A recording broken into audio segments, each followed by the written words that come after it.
Welcome, everyone, to Episode 2 of In Focus 2021. My name is Grayson Singleton.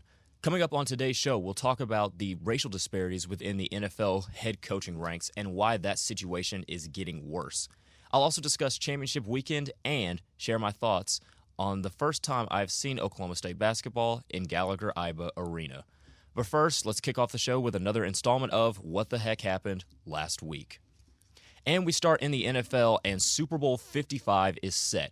Tom Brady and the Tampa Bay Buccaneers are going to take on Patrick Mahomes and the Kansas City Chiefs.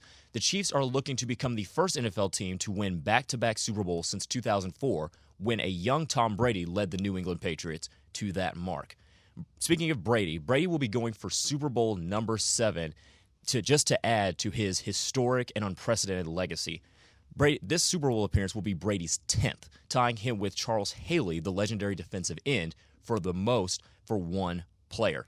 The Buccaneers are also the first team to play in a Super Bowl in which their stadium is playing host to. To the Octagon and Fight Island, where Dustin Poirier knocked off the notorious Conor McGregor on Saturday in a rematch. The second-round technical knockout was the first suffered by McGregor in his career as he drops to 22-5. Poirier improves to 27-6 with the victory.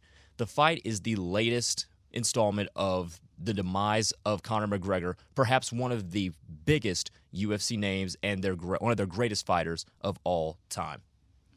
And lastly, let's shift to college basketball, where the Oklahoma State Cowboys fell to number 2 Baylor 81-66 at Gallagher-Iba Arena on Saturday. The Cowboys played without starting guards Cade Cunningham and Rondell Walker, and it showed. Baylor used a 19-1 second-half run to pull away after the Cowboys ended the first half up 36-32. My initial thoughts here is Oklahoma State appears to be a very well-coached and very disciplined team, as I noticed that they stayed within their game a lot, even though Baylor tried to spread them out, speed them up, and make them shoot more than they wanted. My biggest concern for this team is the lack of outside shooting, as they only took 2 3-pointers in the first half, and it seemed as if Bryce Williams is their only capable shooter outside of Cunningham. All right, that's it for What the Heck Happened Last Week. Now it's time to move on to our main story. The NFL hiring practices. We talk about this a lot every year around this time because it's the time of year where coaches are fired and then new coaches are hired. This year, 7 coaches were fired at the end of this past regular season. And now, more than ever, the racial disparities within the NFL are becoming a more glaring problem. So, before I get into this segment, I'm going to give you the thesis of our main story today, and then I'm going to give you the 4 points I'm going to make to support that thesis. And that thesis is, we know there is a problem within the racial hiring ranks in terms of head coaches in the NFL. However, this problem is now worse than ever, and we'll see that at the end of this segment. So, to back that up, I'm going to give you 4 main points of the NFL hiring process. And in each one, I'm going to show you exactly what is wrong pertaining to January 2021. And those 4 points, which are basically the qualifications for NFL head coaches as set precedented by the owners. And those 4 points are resume, trends, and the quality of jobs. I'm not going to give you the 4th point, but see if you can catch on to where I'm going with this.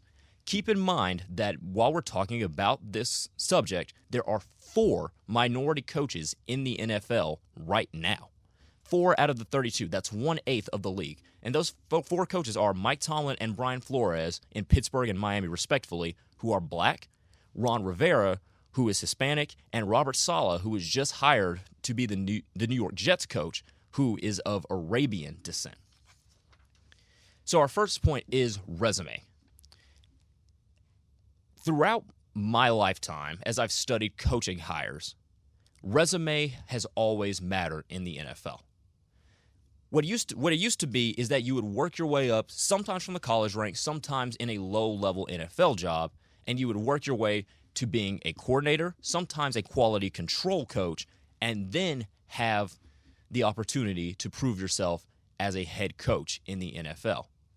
However, recently, some coaches have seemed to circumvent that logic and that precedent. The best example I can give you of this is Arizona Cardinals head coach Cliff Kingsbury. Cliff Kingsbury was hired at the end of the 2018 season, making 2019 his first season with the Cardinals. So why is he an exception to this resume rule? Because Cliff Kingsbury was 35-40 as a head coach for Texas Tech. He had a losing record and was fired from his college job. Now, why is this significant? Because when coaches make the jump from college to the NFL, it is not usually because they were fired. It is usually because they chose on their own terms to leave the college and then make the jump to the NFL. Example of that would be Matt Rule, who left Baylor after turning around that program, after turning around Temple, and then became the head coach of the Carolina Panthers this season and did a pretty decent job. However, Cliff Kingsbury had a losing record at Texas Tech, was fired, and then was hired as the offensive coordinator at the University of Southern California. Basically, he was demoted. After the college ranks did not deem him to be a very good or quality candidate for a head coach, he was hired by the Arizona Cardinals. And I have nothing against Cliff Kingsbury, and anybody who has lamented the fact that Cliff Kingsbury got this job does not use this as an indictment against Kingsbury. The problem is not that he got the job. The problem is how he got the job. So he's basically demoted from the college ranks and then hired as the Cardinals coach. And in 2 seasons, the Cardinals have not made the playoffs and actually haven't even had a winning record. Now, part of this is because the Cardinals are at the end of what had appeared to be a rebuild, but it's not to say Cliff Kingsbury hasn't been a bad coach. He's been decent at best. So why is this important? Because he didn't have the resume. And skipping the resume rule is not something that is usually afforded to African American coaches. Case in point, what assistant coach currently has the most impressive resume of any coach this hiring cycle? That would be Kansas City Chiefs offensive coordinator Eric Bieniemy, who has worked under Andy Reid as a running backs coach and now as the offensive coordinator to perhaps one of the greatest offenses we have ever seen over the past 3 years. So why is Eric Bieniemy having so much problem getting a job? If we're going based on the precedent that owners have set, they like resumes. And this is the most impressive one, and he has not been hired yet. Okay, so point number 2 is trends. And this is a very new one, as the game of football has gone from a ground and pound, run the ball, stop the run sort of game to an air raid, spread it out, score as many points as possible. So these trends for coaches, and what this is saying is that we like offensive coaches that run dynamic offenses and coaches that develop quarterbacks. And the best example that we can see for this trend is undoubtedly Los Angeles Rams head coach Sean McVay.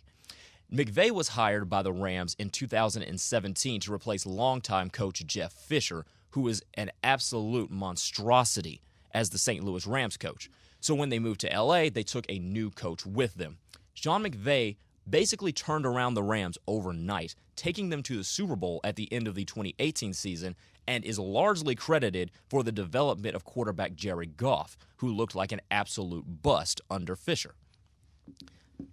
So once we saw this, then the trend started with the hires of Kyle Shanahan and Matt LaFleur and others who run these similar offenses with a lot of pre-snap motion, getting defenders confused before the play even started, and that has translated to a lot of success. Case in point, Kyle Shanahan, in his second year as a head coach with the San Francisco 49ers, made it to the Super Bowl. But why was Matt LaFleur given this job? And I know today is a very conventional day to talk about Matt LaFleur after his dismal performance in the NFC Championship game, and I'll get to that in a little bit. Matt LaFleur not only was an exception to the resume rule, he also was an exception to this trends precedent that owners have been setting. His offense when he was the offensive coordinator with Tennessee, the last job he had before he was hired as the head coach of the Green Bay Packers, was 27th in the league. It was terrible. That offense had to be turned around by Arthur Smith, who took over after LaFleur was hired. Arthur Smith is now the head coach with the Atlanta Falcons, and I would say kind of deservingly so based on resume. But Matt LaFleur was basically the exception to resume and the trend. His offense wasn't very dynamic in Tennessee. Now, it is diversified with Green Bay, and I would say that is largely due to the influence of Aaron Rodgers. Again, we'll talk about that in a little bit. So he had a dismal offense, not much of a resume, but not as bad as a resume as Cliff Kingsbury. So I just gave you the trend points. We want younger coaches, coaches who run dynamic offenses, and coaches who develop quarterbacks. You want to know a coach who actually has done that very well to the highest degree possible over the last 3 years? That would be Eric Bieniemy. His offense is dynamic. It's virtually unstoppable. They're the only team who looks the same every single week and dares you to stop them. They don't change. They run the exact same plays from week 1 until now as they get ready to appear in their second consecutive Super Bowl. And it's the most unstoppable thing in football. He has successfully developed and aided in the development of Patrick Mahomes, who we are thinking is the most talented quarterback of all time, and given health and longevity, could possibly become the greatest quarterback of all time. And he's young.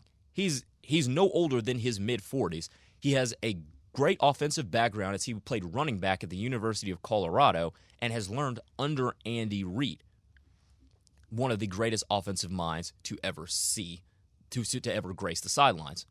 So again, I ask, why is it so hard for Eric Bieniemy to get a job? Why was he not the leading candidate for every opening that was out there? He's got a great resume, and he fits the trends.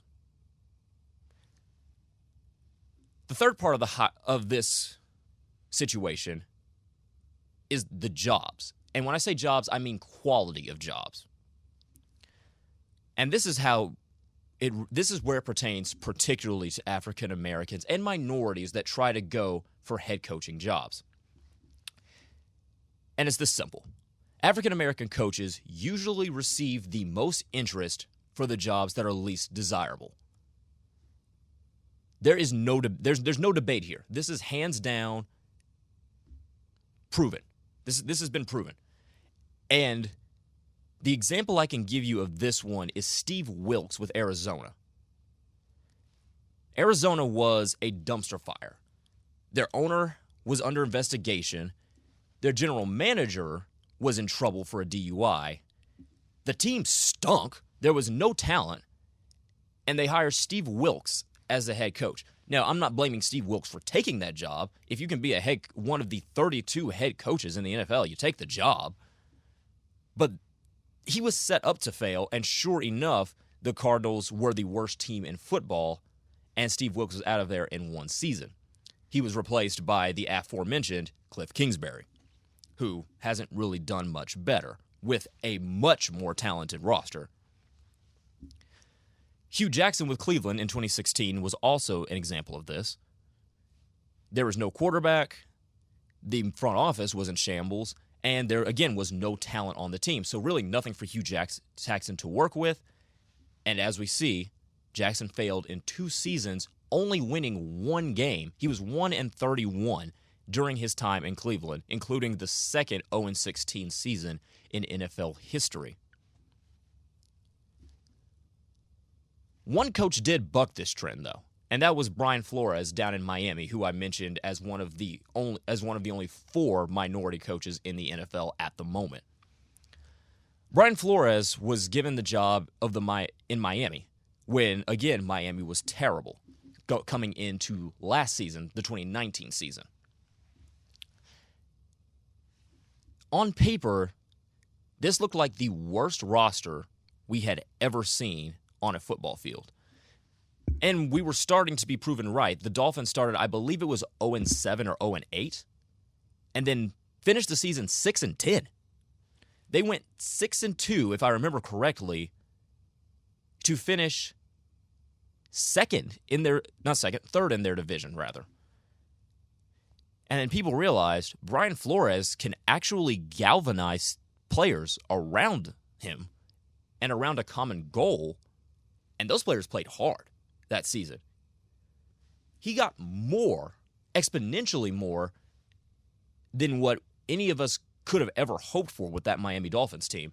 And then it showed this season with rookie Tua Tagovailoa and how he handled that situation between him and veteran quarterback Ryan Fitzpatrick and nearly got the Dolphins to the playoffs.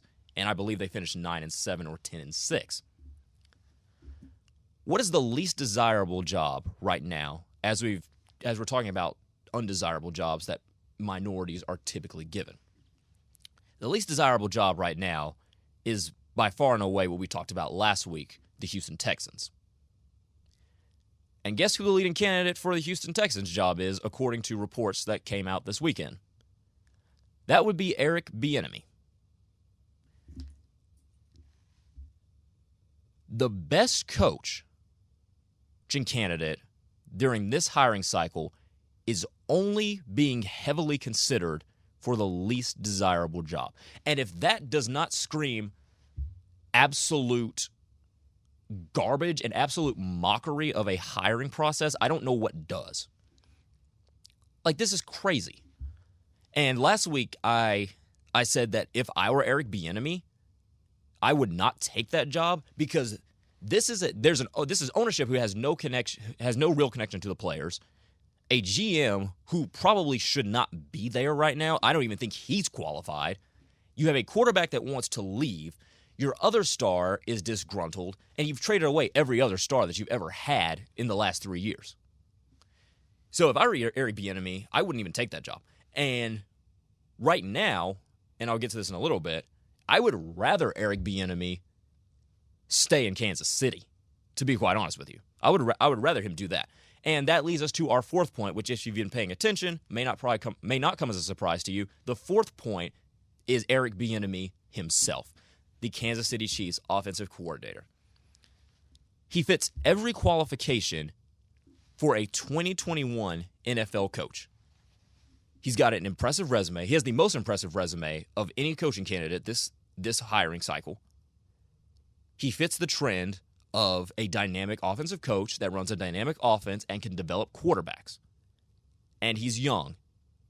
And he connects to players both offensively and defensively, might I add. Because a lot of offensive coaches these days don't pay attention much to their defense. Sean McVay, which McVay is such a great coach that I really hate making fun of him about this, but he literally sits on the bench during his team's defensive possessions. He doesn't really focus much on it, which is why he hires more influential defensive coaches. But Eric Bieniemy connects to the defense as well. He might be on his way to coordinating in his second consecutive Super Bowl. There aren't many coordinators who can say they've coached in 2 straight Super Bowls. At least not this decade. As a matter of fact, this past decade, there was only one who could say that. One. Or two. Josh McDaniels in New England and Darrell Bevell in Seattle. And for some reason, this guy is finding it so hard to get a job. His boss is even baffled as well. This is what Chiefs head coach Andy Reid said. Maybe, quote, the best I can think to tell you is I hope he goes to the NFC when he has that opportunity. Andy Reid knows Eric Bieniemy is so great as a coach. He hopes he goes to the complete other conference. He doesn't want to have to face Eric Bieniemy because he knows he's that brilliant as a coach. He continues to go on and say, quote, he is somebody I would have loved for my son to have played for. If that isn't more of an endorsement for a coordinator to be a coach, I don't know what is. The piece I'm reading from where that quote goes on to say, Andy Reid's coaching tree is one of the best in NFL history. It features John Harbaugh, Super Bowl winning coach. Sean McDermott, whose Buffalo Bills just fell to the Kansas City Chiefs and Andy Reid in the AFC Championship. Doug Peterson, another Super Bowl winning coach. And Ron Rivera, who took the Carolina Panthers to a Super Bowl back in 2015 when they lost to the Denver Broncos. And there are others that I just didn't mention and weren't mentioned in this article. So it seems like coaching under Andy Reid is a pretty good a pretty strong leaping point to becoming an NFL head coach. By the way, Matt Nagy is also part of that coaching tree. Matt Nagy in Chicago, who has dreadfully underperformed and has mismanaged a quarterback situation unlike any I've ever seen.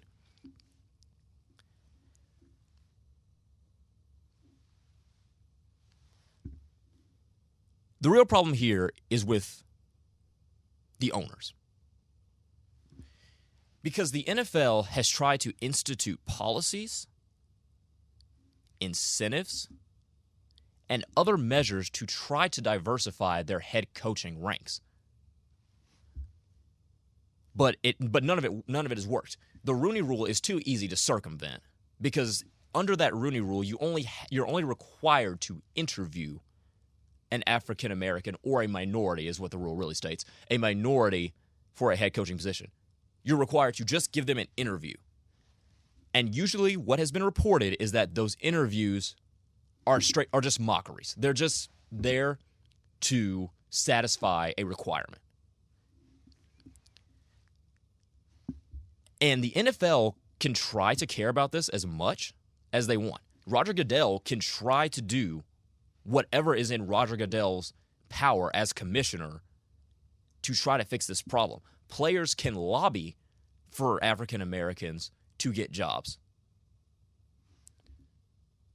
But if the owners, the ones who actually make those hires, don't give a rip, then this problem is only going to be exacerbated. And the reason that I'm talking about this today more than any other time is because the leading candidate and who has the best resume to become a head coach in 2021, the best guy is black.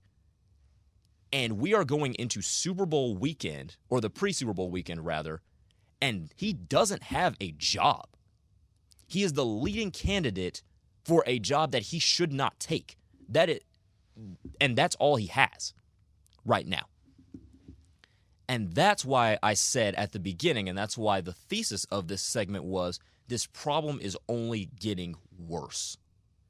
Because in years past, the most coveted candidate has not been a minority, has not been an African American. Now it is. And the way the solution to this problem is beyond me. But as long as these owners are left unchecked, this insidious and abhorrent behavior and this mockery of a fair hiring process will only continue. And it's that simple. I don't know what can be done in the power of the NFL. And maybe this has to fall on players. Maybe players are going to have to make a bigger stance to ownership to stop this nonsense. Because now it's gone from something that you really can cover up to just straight up nonsense. Maybe it falls on the players to stand up to their bosses and say, do the right thing. But as it pertains to Eric Bieniemy, I think the owners just got played. Eric Bieniemy should just stay in Kansas City where he is. Stay in Kansas City, architect another year of an unstoppable offense, and go mollywop the entire NFL again in 2021. And maybe we'll try this again next year. I don't like to say that because I'm a Denver Broncos fan, and that means 2 more games of complete misery. But as somebody that covers the NFL and covers sports, I don't want to see Eric Bieniemy take this job in Houston. He's going to be set up to fail. Stay in Kansas City, go win possibly another Super Bowl, and then go see if people want you for a better job. And if they don't, guess what? we'll just keep doing it again. All right, let me close the show by shifting to this. I want to preface this segment by saying that anything I say in this segment is not to take away anything from the greatness and the legendary career of Tom Brady. As a matter of fact, this segment is not about Tom Brady. But I know there's some people that will listen to this and listen to it through the vein of me being a Tom Brady hater. And in case you don't know, I am not a Tom Brady hater. The only reason that Tom Brady is not my favorite person is because I grew up a Peyton Manning fan. Now that we got that out of the way, let's move on. The NFC Championship game. The game that Green Bay absolutely choked away. The Buccaneers, yes, they did what they had to do to win it, but Green Bay, by all intents and purposes, lost this game. They were down 18 going into halftime. In the second half, they intercepted Tom Brady not once, not twice, but 3 times on 3 consecutive possessions, and only had 7 points to show for it. That is as inexcusable a stat as I've ever seen in a postseason. By the way, another interesting stat is that Tom Brady, since he was suspended by Roger Goodell for his role in Deflategate, has been to 4 out of the next 5 Super Bowls. Just to throw that out there. Green Bay's coaches were absolutely atrocious in this game. You had 2 guards starting at the tackle positions. So your 2 starting tackles, Billy Turner and Rick Wagner, last night, were guards. And last week I said that Tampa has very great dynamic outside pass rushers in Jason Pierre-Paul and Shaquille Barrett. But I thought that Green Bay had the tackles to stop it. But when you start guards at tackles, boy, oh boy, you're just asking for it. And they paid the price. Shaq Barrett was all over Aaron Rodgers. I want to say Shaq Barrett had 2 or 3 sacks, and Jason Pierre-Paul had 1 himself. Like, those guys were fantastic yesterday. Hats off to them. And then there was Matt LaFleur. And look, I'm not going to excoriate him as much as some are doing for kicking the field goal late in the game. I thought he should have gone for it, but I get what you're going to do or what you're trying to do in that situation. But his play calling was not good, and the fact that your offense was given 3 opportunities to take the lead is as inexcusable as it gets. And you only get 7 points to show for that. Here's where it pertains to Aaron Rodgers. Aaron Rodgers should be disappointed to the highest degree in the Green Bay Packers. He should want to leave. Now, do I think he will? No, partly because there's not really a better situation for him to go to, considering that he's under contract through 2023. So Green Bay would want a fortune for him. And I believe that would not only gut a current team, but gut that team's future. So I don't think Aaron Rodgers will leave. I think Aaron Rodgers is smart enough not to try to force his way out, like what Deshaun Watson in Houston is doing. But he should want to leave. Aaron Rodgers will go down because I believe this was his best chance toward the end of his career to win a Super Bowl. Aaron Rodgers will go down as the most wasted talent in NFL history. I'm very confident in saying that. And that includes every player that the Detroit Lions have wasted, be it Calvin Johnson or Barry Sanders. Aaron Rodgers is the most physically talented and physically gifted quarterback we have ever seen. Maybe one day we'll say that about Patrick Mahomes, but right now, it's Aaron Rodgers. And the big difference between Aaron Rodgers and Tom Brady is this. Tom Brady plays for one of the better ownership groups in the NFL with New England. He plays for He played, rather, for the best coach the league has ever seen, who is also a very crafty GM and a very good GM for most of the time Tom Brady was there. Now toward the end of Brady's time with the New England Patriots, obviously Bill Belichick as a GM was not very good, especially when it came to drafting and assembling weapons for Tom Brady to throw to, which Brady has proven that give him weapons, he can still be a very elite quarterback. Aaron Rodgers in Green Bay, for his 16 seasons there, has been asked to carry that franchise. And not just carry the football team, because that's standard for a quarterback. That's typical. He has been asked to carry the entire franchise that is the Green Bay Packers. And the fact that they have one Super Bowl to show for that is an accomplishment. But when you have the most physically superior quarterback we have ever seen, it is inexcusable why you only have one Super Bowl to show for that. And that does not fall on Aaron Rodgers. Aaron Rodgers is the most efficient quarterback we've ever seen. He is one of the most accurate quarterbacks we have ever seen, and he is the highest rated quarterback we have ever seen by 10 miles. He is astronomically the highest rated passer ever. And that includes names like Brady, Montana, Peyton Manning, or any other quarterback. Tom Brady has only thrown 2 passes to one receiver that was picked in the first round. And that was this season when he threw 2 passes to Tavon Austin, who was a first-round bust who was selected back in 2011 by the then St. Louis Rams. He has bounced around the league. He's been hurt.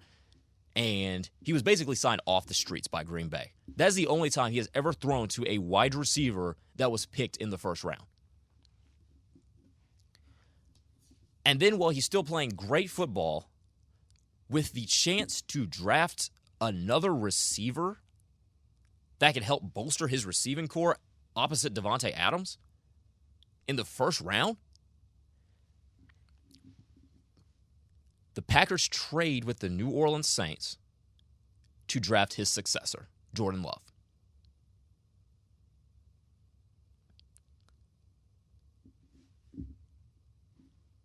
And Aaron Rodgers, again, is asked to carry this franchise, and he gets them within 4 plays of a Super Bowl. And that's the big difference between Aaron Rodgers and Tom Brady. And again, this is the reason why I prefaced this segment by saying that I'm not taking anything away from Tom Brady. Because in terms of numbers and in terms of wins, largely, not exactly even with wins, Tom Brady and Aaron Rodgers have had very similar careers. Tom Brady with less talent than Aaron Rodgers has as well. And Aaron Rodgers has been so magnificently screwed over by the franchise that he was drafted by that he only has 1 Super Bowl to show for it. Think about it this way. And I know Tom Brady has 6. But if Aaron Rodgers had 4, let's just say Aaron Rodgers had 4 Super Bowls, I would venture to say Aaron Rodgers is the greatest quarterback of all time. Because his football IQ is right there with Tom Brady. His talent is here compared to Tom Brady. His work ethic is right there with Tom Brady. But at some point, a player does suffer from inept management. We talked about that last week with Deshaun Watson and how J.J. Watt apologized to him for wasting one of his years. Aaron Rodgers' entire career has been wasted by the Green Bay Packers. Whether it's general manager Ted Thompson riding his coattails to a Super Bowl back in 2010, whether it's Mike McCarthy turning into this archaic coach that doesn't want to evolve with the trends of the NFL, which, by the way, Mike McCarthy also has a head coaching job as well, since we're going back to trends. And now it's with upper management hiring a coach who did not have an impressive resume as a coordinator, now to be his head coach.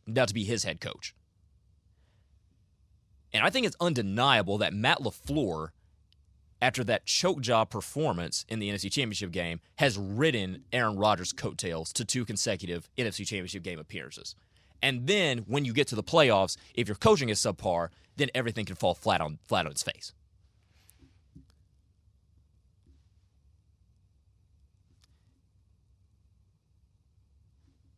I'm going to leave you guys with this. And here's our closing thought. Ownership, management, coaching. Aaron Rodgers might be the NFL's biggest what-if story. We'll see you next week.